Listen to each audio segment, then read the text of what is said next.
sinners now and at the hour of death. Amen. And the Word was made flesh, And dwelt amongst us. Hail Mary, full of grace, the Lord is with thee. Blessed art thou among women, and blessed is the fruit of thy womb, Jesus. Holy Mary, Mother of God, pray for us sinners now and at the hour of death. Amen. Pray for us, O Holy Mother of God. That we may be made worthy of the promises of Christ. Pour forth, we beseech you, O Lord, your grace into our hearts, that we, to whom the incarnation of Christ, your Son, was made known by the message of an angel, may by his passion and cross be brought to the glory of his resurrection, through the same Christ our Lord. Amen.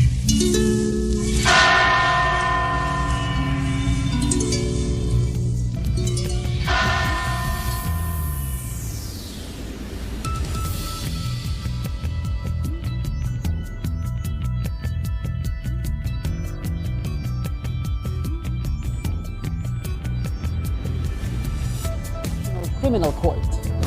Mas marami pang armas ang nadiskubre ng mga otoridad sa isang sugar mill compound sa Negros Oriental na pagmamay-ari ng kapatid ni Representative Arnie Teves.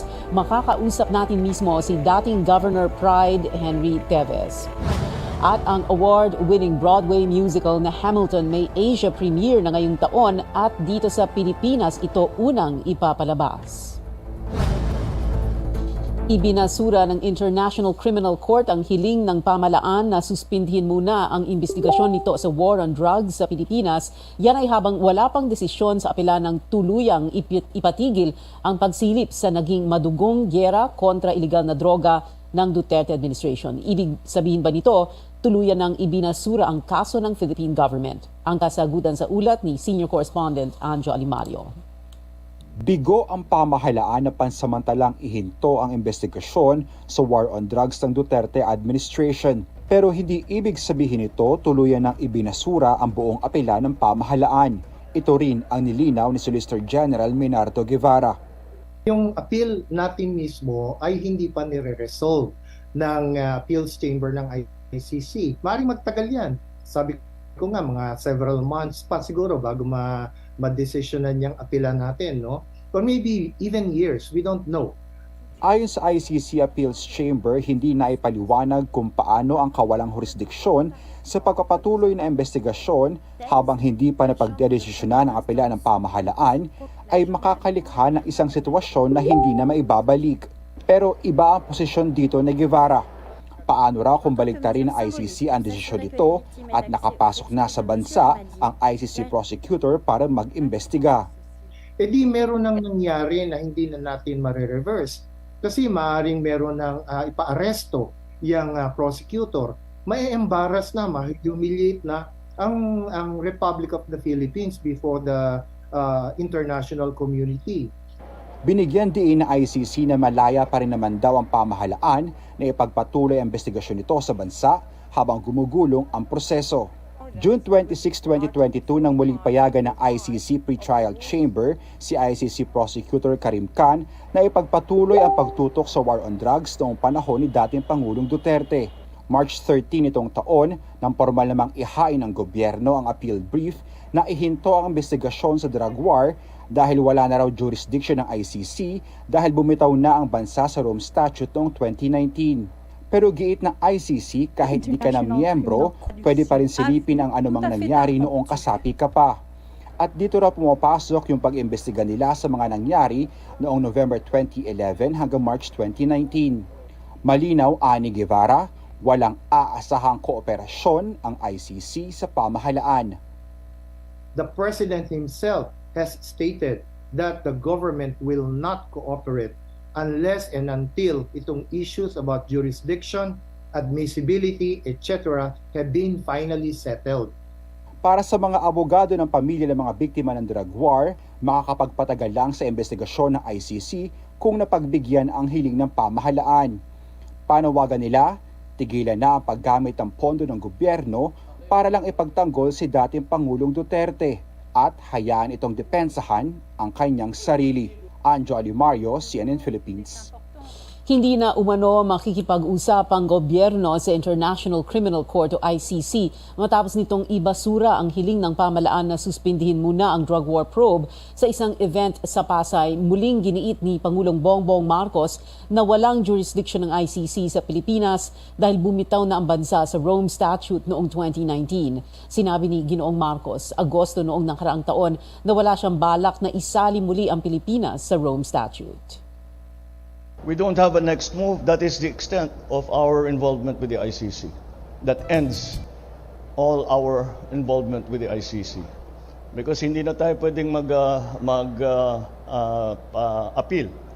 The appeal has failed, and there's in our view there's nothing more that we can do in the government, and so at this point we essentially are disengaging from any contact, from any communication, I guess, with the ICC. We are back to the position that we ended up in the same position that we started. Sang-ayon naman si Senator Francis Tolentino na walang jurisdiction ng ICC sa bansa kaya naman walang bisa ang pagbasura nito sa apela ng Pilipinas. Para kay Tolentino, ang apela ay paraan lang ng gobyerno para igiit ang soberanya nito at hindi dahil nagpapasakop ito sa ICC. Ikinatuwa naman ng bayan muna ang naging desisyon ng ICC. Naniniwala ang grupo na tamang ibasura ang apela ng gobyerno dahil pinapatagal lang nito ang proseso. Dagdag pa nito, hindi na dapat gumagamit ng public funds para depensahan ang dating Pangulong Rodrigo Duterte dahil na rin sa kondisyong pang-ekonomiya na hinaharap ng bansa. Mas maraming armas pang nadiskubre ng mga otoridad sa isang sugar mill compound sa Negros Oriental kagabi sa ika-4 na araw ng pagpapatupad ng search warrant sa HTJ Tolong Compound sa bayan ng Santa Catalina na kumpiska ng PNP Criminal Investigation and Detection Group ang isang rifle with sniper scope, mga magazine at libo-libong ammunition para sa iba't ibang kalibre ng baril. Ayon sa pulisya, ang kapatid ni Negros Oriental Representative Arnie Teves na si dating Governor Pride Henry ang nagmamay-ari ng compound. Si Arnie Teves ay kinukonsidera ng Justice Department na isa sa mga utak sa pagpatay kay Governor Roel Degamo. Una nang sinabi ng mga otoridad na maaring madawit si Pride sa kaso dahil sa firearms at explosives na nakumpiska sa sugar mill nitong nagdaang mga araw. Sumagot na rin ang dating gobernador na nakikipag-ugnay na siya kay Justice Secretary Boying Remulla at handa niyang sagutin ang mga tanong sa kanya.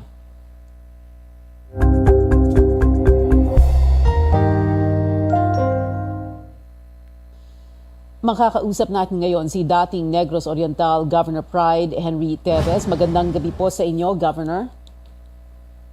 Yes, Ma'am Pia, good evening, and to all your listeners and televiewers, good evening po sa inyong lahat. Yes. Well, Governor, let's begin with a little bit of background first para maintindihan ng tao po yung what happened to you in the last few years. We call you former governor dahil nanalo kayo noong May elections. So umupo kayo bilang gobernador ng Negros Oriental. Sana dapat first term po ninyo June 30, pero natanggal po kayo noong October 2022. What happened there, Governor? Yes, well, I was proclaimed, so I assumed, but I already talked to the former governor before I assumed, and I committed to him as he asked of me that in case the courts will decide in his favor, should I give it to him? I said, no problem, as long as I get the order, give me 1 hour, I'll clear up my things, I will leave and turn it over to you being the legitimate winner. And that's exactly what happened. Mm-hmm. If I'm not mistaken, that was October 11. I got the order at 3 o'clock. In 1 hour, I packed my bags, turned it over and left. Mm-hmm. Okay, when you say the former governor, and you are referring to Governor Roel Degamo who took over and who won that case, right? Okay, so it sounds like parang yung from your behavior, sumusunod po kayo sa mga utos ng korte or ng COMELEC or whatever. Sumusunod lang po kayo. Yes, I've always been, I've always honored my word, and I've always honored, bow down to authorities, because that's what every Filipino or human being should do. Yes. Yes po. Yes. Governor Teves, before that, from 2016 to 2022, naging mayor po kayo ng Bayan ng Bayawan. And before that, 3 terms po kayong congressman, no? From 2007 to 2016. Is that correct? Yes po. In fact, on my first month, I was invited by your program then. You invited the neophyte congressman, and I was one of your guests back then. Yes, On I my remember first you. month as congressman. Yes, I remember you. A very Yes, po. young congressman at the time, 35 years old. I think the Yes, title po. of that episode was yung New Blood, I think, no? New Blood. New blood. Yes, New po. faces, Yes. old blood, because of course your family is known to be in politics. But 5 months into your first term, you survived this bombing at the Batas ng Pambansa, November 2007, and you sustained very serious injuries, right? Yes po. In fact, I have some pictures. This is me Yes. being revived. And this is me during recovery. All right. Yes, severe It injury. took about, Yeah. it was severe. I had to endure maybe 22 operations for 2.5 years. I was not able to walk for about 7 months, and I was in coma for about 35 days. It was an ordeal. And it changed a lot in me and improved myself as a person, as a human being. Para bang you became a better version of yourself, like you said, evolved. And now, a while ago you used the word ordeal, and now here again, another ordeal. So ang nangyayari po, Governor, is that you're being, your properties have been raided. Merong mga nakita mga baril, mga armas, ammunition, etc. There is that possibility of you being linked to this killing of Governor Roel Digamo. What do you have to say about this? Although yesterday you did speak to our local journalist there, and you said that you were willing to face any probe, any questioning, any investigation. Yes po. I am just here. I never left. In fact, most of February I was abroad spending quality time with my wife for our anniversary and Valentine's Day. I came home a few days before the unfortunate incident happened. And after that, I already knew that definitely I'll be a person of interest because I was the latest political opponent in the last election of Governor Digamo. I knew that already. Now, let me be clear. Regarding Tolong, no? Tolong is a company. HDJ is a company in which I own 10%. I am the president of that company because out of the 6 stockholders, while I am not a big stockholder, I'm the most experienced as far as sugar milling is concerned. The others are either traders or just financiers. That's why I am the one running the operations of the mill itself. Now, it's too premature to talk about the actual search because up to now, from Friday up to now, they're still continuing the search. And they're virtually searching the whole property, all about 100 homes inside the property, all buildings and all raw land outside the gated compound. No, this is how it looks. Tolong is about 52 hectares. No, Okay. 10 hectares is a gated community. That's where the mill is and the stock houses are. But there are houses here and there are also houses here in this raw land. But this is the one that's gated. This one is not gated. It's open. So basically, I'm just waiting for them to finish officially their research so that I can answer all allegations point for point. But initially, there were, I thought kasi a few days ago, natapos na sila eh. So there were 2 that I already answered and replied to. Number 1, yung nakita nilang mga baril dun sa bahay sa labas na inoccupy ng security agency, na sinabi ko na in-expect ko na magkakaroon talaga ng loose firearms kasi nasabi na sa akin ng chief security officer na a week back that they failed to renew their LTAP, juridical LTAP. So if it's expired, definitely it's Loose. loose, right? Number 2, the van that was found inside the compound mismo sa 10-hectare gated, na pati ako nabulaga, bakit nandun yung van na yun, hindi naman yun sa Tulong. So, binuksan nila yun, may pera, may armas at iba pa. Pinacheck ko kung kanino yun. And syempre, through your your logs and everything, we found out that it came from, or it was owned by the resort owned by my brother, which is about 20 kilometers away, and it was sent there on March 10. And they were assuming it was to be fixed because it was left in the shop, but it was left there locked and never came back for it. So when the authorities decided to open it and bring the van, I said, okay, it's fine because that's not Tolong property anyway. But on the others that are being searched right now outside and everything, I hope for them to finish soon, so that once the findings are there, and definitely they will ask me to explain or answer or invite me, I will definitely be there. Definitely, I will be there to answer everything. Okay, it's good also that we hear you say that, because maganda kasi pakinggan na willing po kayong humarap, willing po kayong sumagot sa kahit anong tanong. And earlier you did make it very clear, and you said na I know they would think of me because ako yung karibal ni Governor Ruel Digamo. But right now, Well, yes, go ahead. Definitely, hindi naman think of me right away, but definitely, syempre, if you say political in nature, then definitely ako yung last political adversary dun sa last election, then definitely my name will crop up. No? And I was sure of that. Yeah. In fact, ma'am, while my name, I was very quiet because I was already living my private life. I was already, moving on and enjoying it. That's why I was very quiet the whole time. I normally do not respond unless I am being asked of. But lately, that when I was in the headlines, and my wife and my kids are so stressed about it already, bearing this family name, which is clearly for now is not good. That's why I'm starting to come up and explain my side. Yes. No, one of my sons, who is a doctor in Manila, is also experiencing such pressure because his name bears the family name. And my daughter, who is in school, and my wife and stuff. So for them and for my business partners in Tolong, which is a legitimate business started in 2017, I have to, as president, I have to face all questions. So yeah, In Governor. fact, Yes, Governor, are you? Can you tell us very directly?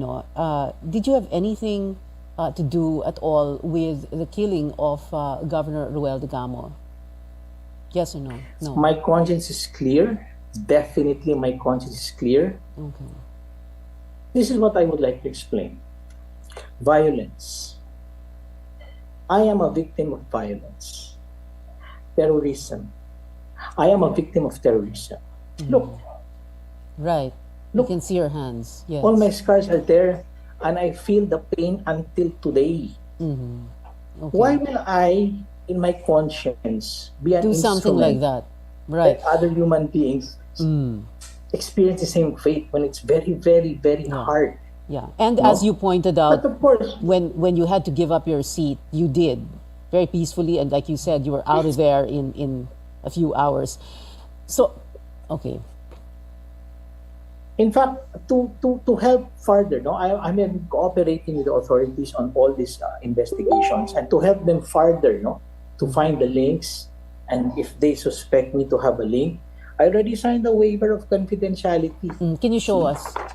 And a waiver of confidentiality, All right. right? Okay. That they can open all my bank accounts, all my phone logs, messages, emails, etc., check all my properties, because that way, I'm open to everything. They can Transparency. Okay. see sino kausap ko, Okay. sino binayaran ko, saan ako kumukuha ng pera. Diba? Yeah. Kasi matatahi-tahi naman ho yan eh. Right, Especially right. if the And other it will- suspect yes. also be Oo. investigated. Yeah. Gov, Then at least yeah. with all this. Governor, before my last question, can we ask you lang po to take a photograph of that waiver, and then can you send it po to us? But I wanted to ask you, if you say my conscience is clear, I had nothing to do with this killing. Can you say the same of your brother Arnie Teves? Because that is what the entire government is talking about, no? That as Boying Remulla was saying kahapon, they're considering him as one of the masterminds. Would you know, or are you at liberty to talk about this? What do you know, and what would your brother Arnie have anything? Why would he have anything to do with this? Just in case. Actually, Ma'am Pia, I have been convincing him to come home. Yes. Kaming tatlong kapatid na naiwan, kaming parents ko, last week pa kinukumbinsa namin siyang umuwi. Total, binigyan na siya ng assurance ng presidente mismo na ang safety niya talagang poprotektahan. We wanted him to come home because, kami ditong naiwan, who has to do the daily grind, kami ang nafe-feel ng pressure. Diba? You protect your father's house because baka may raid, your brother's house and everything. It takes a heavy toll on us getting pressures. And my younger brothers have kids which are still so small. Kaya kino-convince namin siya. Even my parents already convincing him. And I hope, one of these, sooner rather than later, he will come home. Kasi tatay namin, pre-departure na rin. In the hospital since December 8. Eh siguro naman, mako-consider na yan na umuwi siya eh. Hindi naman siguro siya umuwi after my father passes on. Hopefully not very soon, no? Because we still also want to enjoy his presence. But I hope he decides to, because we have been convincing him to face it squarely po. You have made that appeal You have made that. Yes. Go ahead. I cannot speak in his behalf. He is his own man. But as a younger brother, I can assure you, hindi ako nagkukulang pagbigay sa kanya ng payo, sama sa pagbigay ko ng payo sa mga anak ko at sa mga kaibigan ko na kailangan na ng payo ko. That I have never failed. But let him speak for himself because he's already an adult and he's his own man. You have made that appeal to him on television, through social media. Have you been able to speak to him via phone or via chat? In fact, we spoke yesterday po. So what did he say? What did he say to you? Na, uwi na ako, or what did he say? Hindi pa. Sinabi niya, siya mismo, gusto niya umuwi kasi ayaw niya rin ang buhay doon. But he was so scared of his safety. So I told him and I told my father, the president is the most powerful person in the land. Right. Who else can assure you of security? Definitely, if it's the president, I am assured that nothing will happen to him because the president also will not embarrass himself. No? Okay. Para, face na to lahat, mas square, harapin kung ano man, para matapos na po. Para matapos na ito. Kasi mahihirapan. Mga anak ko, nahihirapan. Asawa ko, nahihirapan. Mga kapatid ko na may mga anak na maliliit, nahihirapan. I've suffered enough in my lifetime. Why do I need to suffer more? You're right. Former Negros Oriental Governor Pride Henry Teves, sir, thank you very much for speaking to us this afternoon or this evening. Maraming salamat. Thank you, sa Ma'am. Susunod, ang National Grid Operator nagbabala ng posibleng power interruption ngayong tag-init at supply ng karneng baboy sa merkado posibleng bumaba dahil sa African swine fever outbreak. Manatiling nakatutok sa News 9. That news was brought to you by ACS Manufacturing Corporation, ISO certified world-class quality. ACS. Ang lemongrass na napatunayang nakakababa ng blood pressure, luyang dilaw na nakakaalis ng insomnia at bad cholesterol, ampalaya na mabisa sa diabetes at malunggay na puno ng mga bitamina at mineral. Lahat ng ito at iba pang natural antioxidants pinagsama sa Herbalaya Food Supplement. Alagaan at proteksyonan ng katawan. Mag-Herbalaya Food Supplement araw-araw. Herbalaya Food Supplement, ang 5-in-1 immunity booster. Herbalaya, mabibili sa inyong mga suking butika. Mahalagang paalala, ang produktong ito ay hindi gamot at hindi dapat gamiting panggamot sa anumang uri ng sakit. Ang pagpamatuod sa EXL Makabuhay Plus Capsule. Rosalie Alparo, 55 years old, Barangay Sarabia, Coronadal City, Marbel. Lapit duha ka tuig ang ginabatsyag ko. Wala ko gana magkaon. Hindi ako makatulog. Sakit ang ako nga likod. Sige ko higda. Magbangon ako. Nagalipong ako. Ining ako niya kamot. Bukog panit init. Mahikapan ko na ang ako niya tinait tungod sa kanipis. Sa tunga time, nagapamilin-bilin na ako sa akon mga anak. Pag abri sang bana ko ang radyo namon, nabatian dayon sa akon nga mga dalunggan. Gitake ko AXL makabuhay 3 times a day, 2 capsule. Tubong o himsog ng akong lawas, makaobra na ako, makapanilig na ako, makapanglaban na ako. Ginapasalamatan ko na ang XL makabuhay. Makabuhay! Mapalit sa butika. Para sa sinina nga ka-bloom sa kahumot, suwayi ang Charm Fabric Conditioner. Charm Fat Con, bamong gumagabloom. Charm Fat Con, damit ay may bangon ng salibong bulaklak. Charm Fabric Conditioner. Dunay Stay Fresh Technology. Sinina nga ka-bloom sa kahumot. Charm Fat Con, bamong gumagabloom. Charm Fat Con, damit ay may bangon ng salibong bulaklak. Charm Fabric Conditioner. Manufactured by ACS Manufacturing Corporation. ISO certified, world-class quality. ACS. Pride Bar. Dili lang puti. Kisla puti. Pagilabhan sa Pride Bar Blue, ang puting sinina mahimong Mas puti ito, mas puti ito, mas puti ito. sa Pride Bar Blue, pwedeng dili na ko magtina, anyel o bleach. Kay ang Pride Bar Blue, dunay power whitener nga sagumsum sa matag hibla, mao nga sinina, kisla puti ug humok pa sa kamot. Mas puti ito, mas puti ito, mas puti ito. Pride Bar Blue with power whitener. Dili lang puti, kisla puti. Pride Bar, manufactured by ACS Manufacturing Corporation. ISO certified, world-class quality. ACS. Ang hiling ng NGCP na palawigin ang kanilang standby power supply deals habang gumugulong ang competitive selection process. Pangamba ng NGCP dahil hindi naaprubahan ang interim arrangement, mauuwi ito sa power outages sapagkat walang hawak na ancillary services agreements ang NGCP para sumalo sa kakailanganing nilang reserbang kuryente. Nauna nang sinabi ng NGCP na numinipis ang reserba dahil sa taas ng demand sa tag-init. Sabi naman ng ERC, hinihintay nitong maghain ng motion for reconsideration ng NGCP para suriin muli ang ruling. Paalala ng Energy Department sa NGCP, tuparin pa rin nila ang obligasyon sa mga consumer.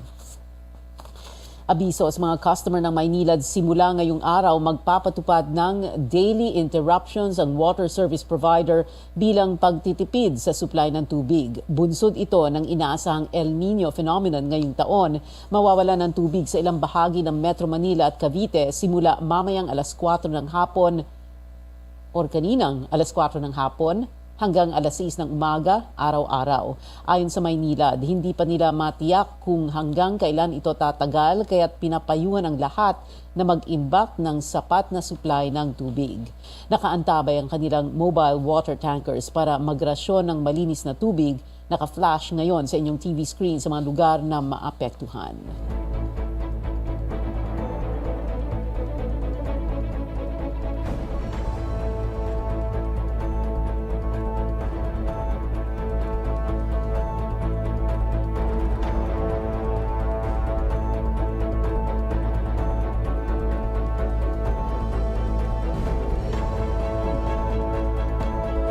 Para sa kumpletong detalye, bisitahin ang official website ng Maynilad sa www.mayniladwater.com.ph. Samantala, abiso rin ng Manila Water na magkakaroon ng service interruptions dahil sa mga pagkukumpuni sa kanilang linya, aayusin ang tubo ng tubig sa Langhaya Bridge sa Barangay Inarawan sa Antipolo, Rizal, simula mamayang alas 9 ng gabi hanggang alas 7 ng umaga bukas. May aayusin ding linya ng tubig sa bahagi ng Taytay, Rizal bukas, March 29, at ilang barangay sa San Juan City at Quezon City sa March 30 at 31. Maaring bumaba ang supply ng karneng baboy sa gitna ng African swine fever outbreak. Ayon kay Agriculture Assistant Secretary and Deputy Spokesman Rex Estoperez, aabot sa mahigit 46,000 metric tons ang shortage sa Hunyo. Pero sa darating na Abril pa lang, posible na raw na maramdaman ang kakulangan sa supply ng baboy. Babala pa ni Estoperez, magtutuloy ang pagkalat ng ASF kung hindi magtutulungan ng publiko at mga lokal na pamahalaan. As long as we do not cooperate and as long as we do not follow protocol, even dun sa atin pong mga sa public, na kailangan nating sumunod kasi tayo ang maapektuhan nito. Not only yung swine industry but yung tayo po maapektuhan din nito because what? the prices of pork will go up pag hindi po tayo nag-cooperate. Sa lagay naman ng panahon, sakit na rin ba sa ulo mo ang init ngayon? Ang payo ng State Weather Bureau para sa tag-init sa ulat ni Carrie Cator. Tanghaling tapat pinakaayaw bumiyahe ng tricycle driver na si Mervin. Humihinto na lang daw siya sa pamamasada kesa makipagsapalaran sa sobrang init. Nakakailo, pag wala kang tubig, baka bigla kang ma-heat stroke agad eh. Hindi nyo kaya pa naman, kaso baka biglang hindi mo masabi heat stroke yan, bigla-bigla nang tumatama yan. Sa pinakahuling tala ng Pag-asa, karamihan sa mga lugar sa bansa, nasa extreme caution o yung may heat index na 33 hanggang 41 degrees Celsius. Ang heat index ang init na nasusukat sa paggamit ng thermometer o yung temperatura at yung relative humidity o halumigmig na aktwal na nararamdaman ng tao. Pero 2013 lang daw sinimula ng Pag-asa ang pagtatala nito. Pinakamataas yung 57 degrees Celsius sa San Jose Occidental, Mindoro noong April 20, 2020. Sa parehong bayan at probinsya rin naitala ang record high ngayong taon na 47 degrees Celsius nito lang March 25. Inaasahan daw ng Pag-asa na matataasan pa ito sa kasagsagan ng tag-init sa Abril at Mayo. We're not ruling out the possibility, lalo na yung sa mga susunod na buwan, yung kasagsagan ng init po dito sa ating bansa, na magiging mas maraming lugar na pwedeng makaranas ng around 50 degrees Celsius na computed heat index value. Pero ngayon pa nga lang, hindi na raw ito kinakaya ni na Domingo at JR. Mainit, sobra. Masakit sa katawan, perwisyo, yung traffic pa. Nagbibigay ng problema sa amin. Traffic saka init. Sobrang init, ma'am. Sobrang sakit sa balat ko. Hindi kakayanin. Araw-araw sa biyahe. Payo ng Pag-asa, antabayanan ang lagay ng panahon para makaiwas din sa posibleng sakit. Kung pwede rin daw magbawas-bawas ng gawain sa pinakamaiinit na oras. Kung may mga sensitive health issue tayo or may mga kasama tayong senior citizens sa bahay, dapat nasa well-ventilated areas po sila. And sa mga kababayan naman natin na hindi may iwasang naka-expose sa init ng araw because of the nature of their work, from time to time, uminom ng tubig to keep themselves hydrated. Carrie Cator, CNN Philippines. Maaliwalas na panahon na lang ang inaasahan sa karamihan ng mga lugar sa bansa. Kasama ang Metro Manila, posible lamang ang localized thunderstorms. Oras na para ibalik ang Hunyo hanggang Marso na academic calendar para kay Senate Committee on Basic Education, Win Gatchalian. Ito'y matapos maospital ang ilang estudyante ng Gulod National High School, Mamatid Extension sa Cabuyao, Laguna. Noong nakaraang linggo, nagkaroon sila ng signs of dehydration pati heat exhaustion pagkatapos ng fire drill sa hapon. Panawagan ko lang sa ating mga principals, especially this time, mag-ingat lang dahil napakainit. No? At tayong gagawa ng mga bagay na malalagay sa delikado yung mga bata. Summer kasi, that's the time students can go out, spend with their families, as opposed to tag-ulan. No? So, mas maganda na ibalik natin sa dating April-May ang summer vacation. No? It will take a little bit of time kasi slow transition yan. Matatandaang nagbago ang academic calendar dahil sa mga lockdown noong kasagsagan ng pandemya. Nagbukas ang mga eskwelahan noong Agosto 2022 at magtatapos ang academic year sa Hulyo. Siniguro ng Pag-ibig Fund ang publiko na hindi magbabago ang interest rates nito sa kabila ng kaliwat kanang pagtaas ng interest rates ng Bangko Sentral.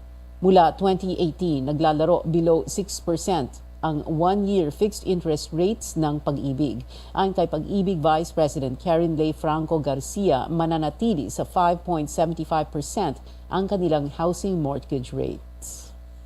Maintaining our interest rate as of now, the lowest is 5.375% for our regular housing loan, and in fact for our affordable housing loan for our minimum wage earners, it remains at 3%. Okay, that is fixed for 10 years. After 1 year, under our policies, that means that the interest rate will then go to market rates. But to ensure that our borrowers will not feel the strain, Pag-ibig Fund has a maximum cap of an increase of 2%. Mahigit 100 bilyong pisong home loans ang nabook ng Pag-ibig Fund noong nakaraang taon. Ito na ang kanilang record high ayon kay Garcia. Abangan ngayong gabi na ang inaabangang Finals Game 2 ng Premier Volleyball League All-Filipino Conference at maaring mamaya na rin makuha ng Petrogas Angels ang una nilang korona sa torneo. At trending ang balitang itatanghal sa bansa ngayong taon ang hit Broadway musical na Hamilton. Yan at marami pang istorya dito sa Newsnight. That news was brought to you by ACS Manufacturing Corporation, ISO certified world-class quality. ACS. Oh ma'am, umanbagan ka dako man sa ato problema. Lagi sir, gusto ko ta na mag-apply ng loan sa GSIS pero kalisod man ibiyahe ko man gikan diri sa Tabo. Ay sus, sa dun rang solusyon sa imo problema ma'am. Pag-download sa imo cellphone inin GSIS Touch mobile app. Sa GSIS Touch, pwede na kita maka-access sa ato records online bisan dyan na kita sa ato mga bayay. Sa GSIS Touch, pwede kita mag-apply ng loan or mag-file ng claim benefits application. Pwede sab kita diri mag-request ng appear schedule para sa ato mga ginikanan or parente na GSIS pensioners. Sanan pwede sab kita maka-generate ng tentative computation sa ato pension puhon. Maka-experience gajud kita ng ginhawa sa GSIS Touch. Kayang GSIS Touch, gana sa junra gamiton, importante sa nang solusyon ini sa ato kalisdanan ug sa pag GSIS Touch mobile app na. Amo sir? Nay, salamat gajud sa imo tambag kitag bati ako ng ginhawa. Oo ma'am, isiguro lamang na updated imo cellphone number sa database ng GSIS para ka maka-sign up gamit imo business partner o BP number. GSIS Touch, ang imo kinahanglan kung nagkinahanlan ka. Si Mommy at si Washing Machine believe sa Pride Washing Machine Detergent. Hello, Washi! Hello, Mommy! Laundry day na naman! Ready ka na sa mancha, chocolate, putik, libag? Kaya yan ang Pride Washing Machine Detergent. May triple stain-away formula. Tanggal ang makapit, madikit, at malupit na dumit mancha. Easy ang labada. Mula noon hanggang ngayon. All you need is pride. All you need is pride. Pride Detergent, manufactured by ACS Manufacturing Corporation. ISO certified, world-class quality. ACS.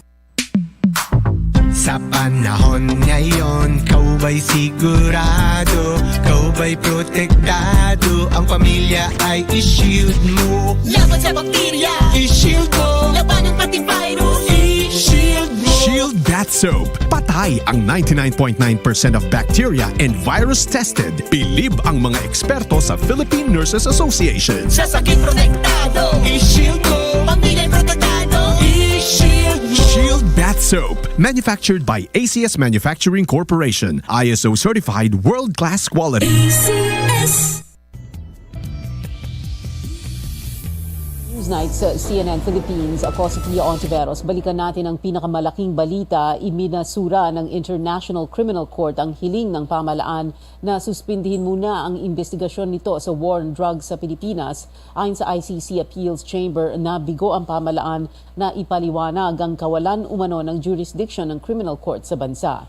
Hindi rin daw napaliwanag kung paano makakaroon ng irreversible situation kung patuloy na mag-iimbestiga ang prosecutor ng walang jurisdictional o legal basis. Binigyang diin ng ICC na malaya pa rin naman daw ang pamahalaan na ipagpatuloy ang investigasyon nito sa bansa habang gumugulong ang proseso.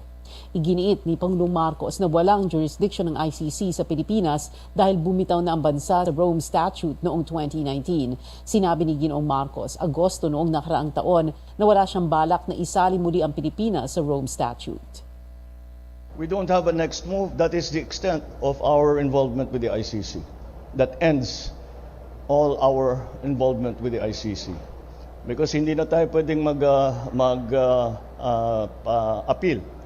The appeal has failed, and in our view, there's nothing more that we can do in the government, and so at this point, we essentially are disengaging from any contact, from any communication, I guess, with the ICC. We are back to the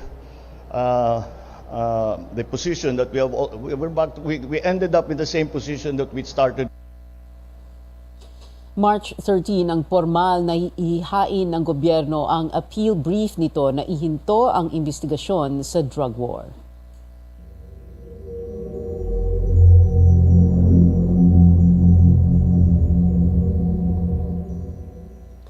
Kapag tumanggap na ng pera mula sa may-ari ng MT Princess Empress, hindi na pwede maghain ng reklamo. Ito ang nilinaw ng abogado ng insurer ng lumubog na tanker sa Oriental, Mindoro. Sa ilalim ng Release and Quit Claims Agreement, mababayaran agad ang mga residente at negosyante para sa pinsalang dulot ng oil spill. Pero kapalit nito ay hindi na maaring maghabol ang claimants sa RDC Railed Marine Services.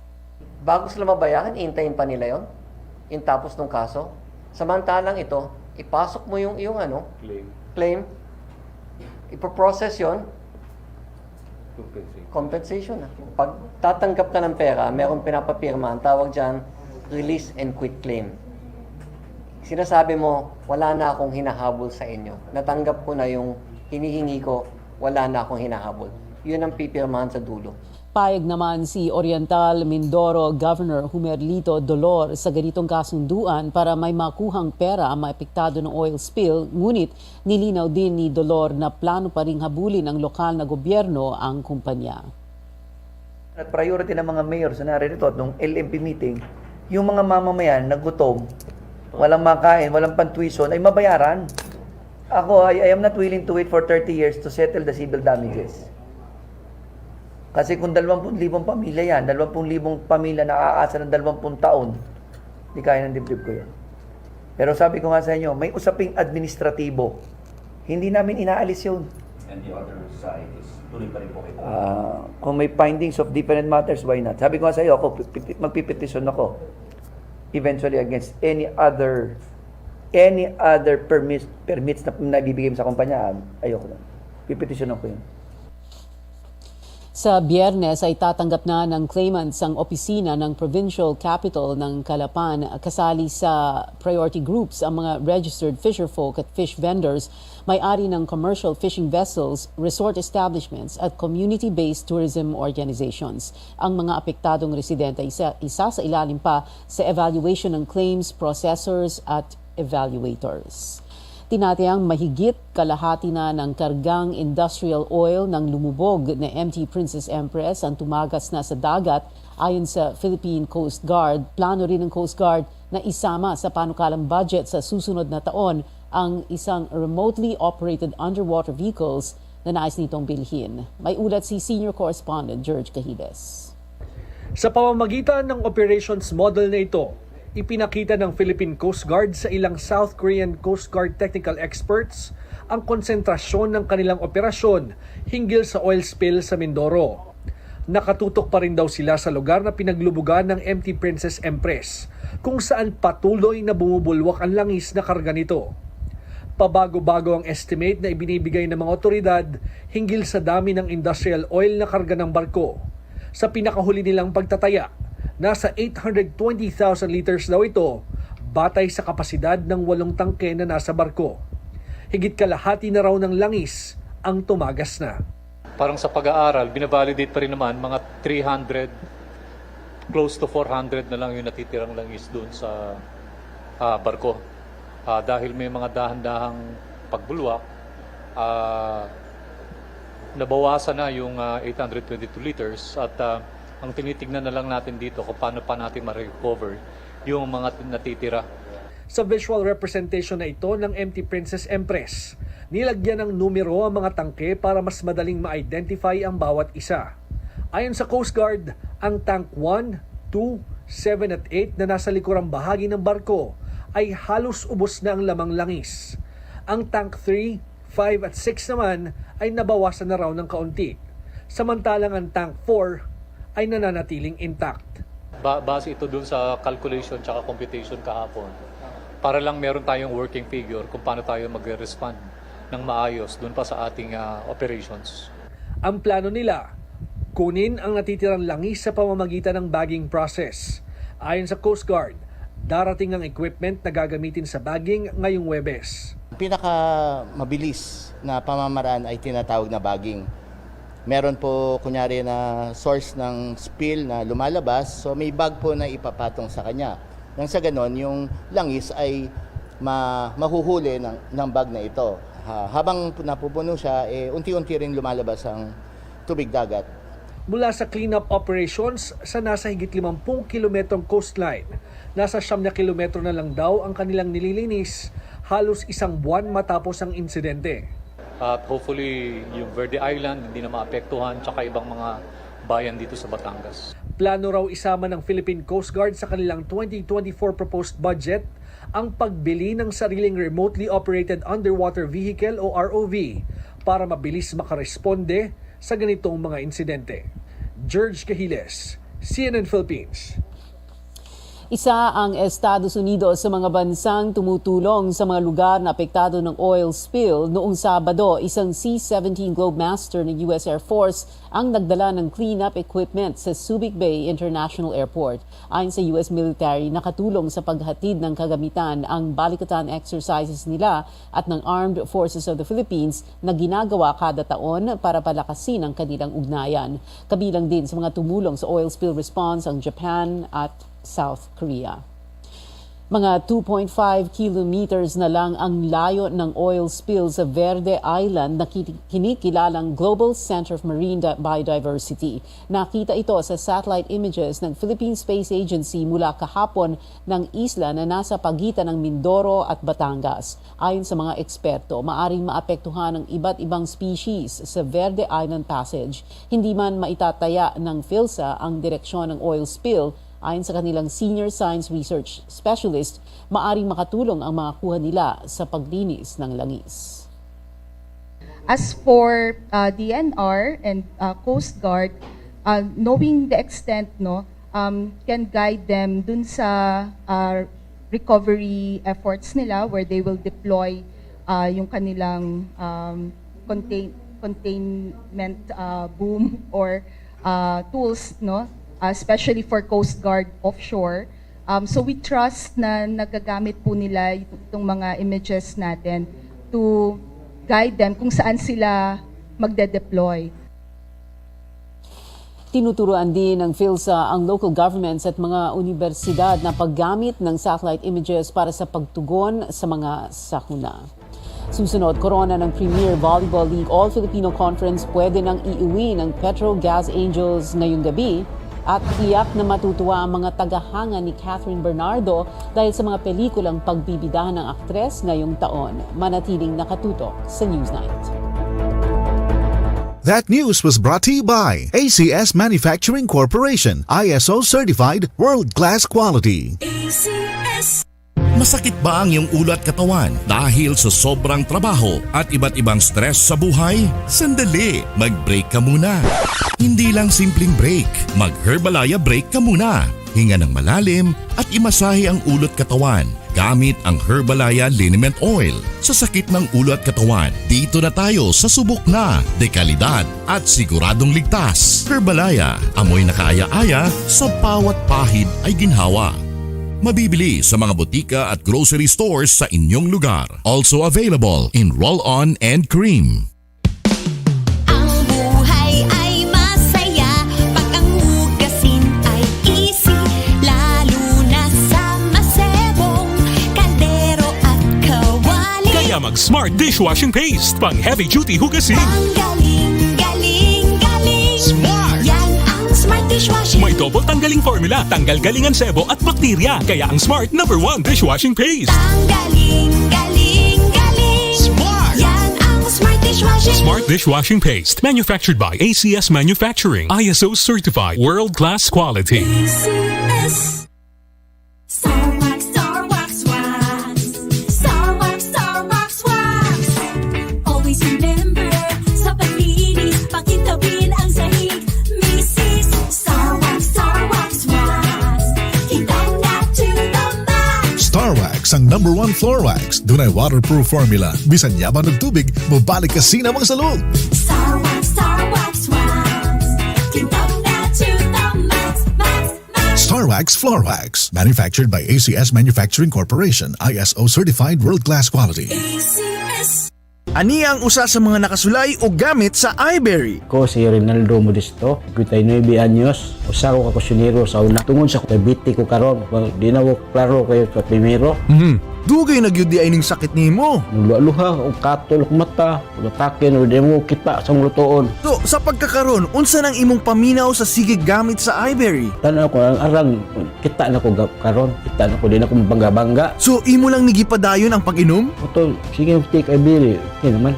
Tuloy na yun akong iBerry kay the best yung iBerry gud. Matry na ko rin. Grabe, as in. Okay, sulayi ang pinakabago nga iBerry Gold na akini og 10 mg nga lutein. Mas barato kaysa sa uban nga brand. Ang iBerry Gold mapalit sa inyong suking butika.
Ito ang Newsnight sa CNN Philippines. Balikan natin ang pangunahing balita ngayong gabi. Tahasang itinanggi ni dating Negros Oriental Governor Pride Henry Teves ang pagkakadawit niya sa pagpaslang sa nakatunggali sa politika na si Governor Roel Degamo.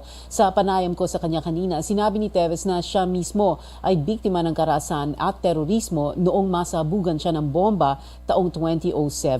Sinabi niya ring maayos siyang umalis sa pwesto bilang gobernador noong October 2022 at ibinigay ang posisyon kay Roel Degamo. Mayroon na niya siyang nilagdaang waiver para mabusisi lahat ng kanyang mga ari-arian bilang patunay na handa siyang magpasiyasat tungkol sa kaso.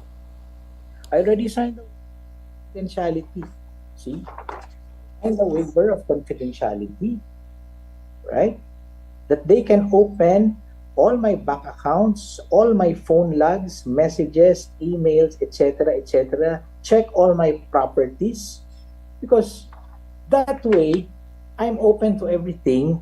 They can see sino kausap ko, sino binayaran ko, saan ako kumukuha ng pera.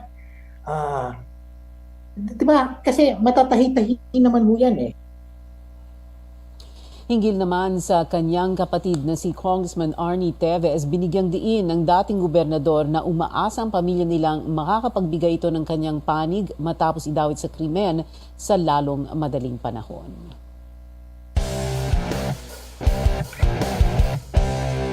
May tsansa ang Petrogas Angels na iuwi na ngayong gabi ang kampyonato ng Premier Volleyball League All-Filipino Conference. Sakali manalo, ito ang pinakaunang All-Filipino crown ng Angels. Pero matapos ang upset ng Petrogas sa Game 1 ng Best of 3 Series, di papayag ang defending champions Creamline Cool Smashers na basta-basta na lang silang maagawan ng titulo. Samantalang F2 Logistics Cargo Movers ang itinanghal na third placer ng conference matapos talunin ng PLDT high-speed hitters sa Game 2. Sa iba pang volleyball updates, pinangunahan ni dating UAAP MVP Brian Bagunas ang koponang win streak patungo sa unang championship nito sa Taiwan Top League. Nagbuhos ang dating National University standout ng 42 points, 39 galing sa attacks upang talunin ang 7-time champions Pingtung Tai Power sa loob ng 5 set.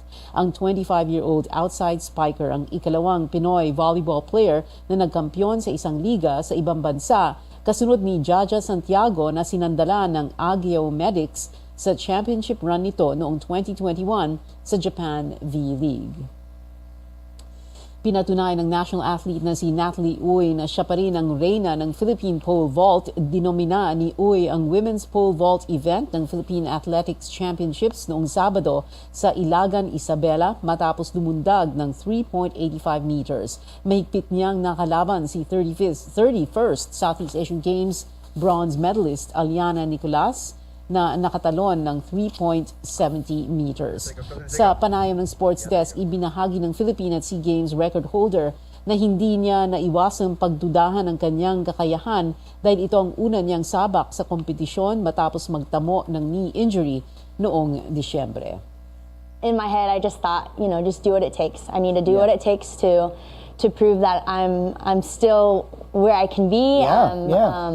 Just prove myself. So about 3 to 4 weeks ago, I was unsure if I was even going to come because my knee was in so much pain. But we just decided, let's just trust that it's going to get better. And so I felt pretty unprepared coming over. But you just got to do what it takes. Ngayong gabi ay babalik sa Estados Unidos si Uy upang doon paghandaan ng 32nd SEA Games sa Mayo sa Cambodia. Nagpakitang gila sa mga batang Pinoy weightlifter sa International Weightlifting Federation o IWF World Weightlifting Championship sa Albania. 7 gold, 4 na silver at 1 bronze medal ang iuuwi ng mga Pinoy sa palaro. Biningwit ni Prince de los Santos ang ginto ng snatch at silver ng clean and jerk sa men's 49 kg division para makamta ng gold sa weightlifting total. Sa kaparehong weight class din lumaban si Aaron Bores na may gold sa clean and jerk at bronze medal sa snatch para makuha naman ang silver sa total. Di nagpahuli sa men si Albert de los Santos na naghari sa clean and jerk at total sa 61 kg class. Pagdating naman sa mga kababaihan, nasungkit ni Angeline Colonia ang gold at silver medal ng snatch at total sa 45 kg division. Sumabay din si Rosalinda Faustino na nagkaginto sa clean and jerk at pilak naman sa total ng 55 kg division.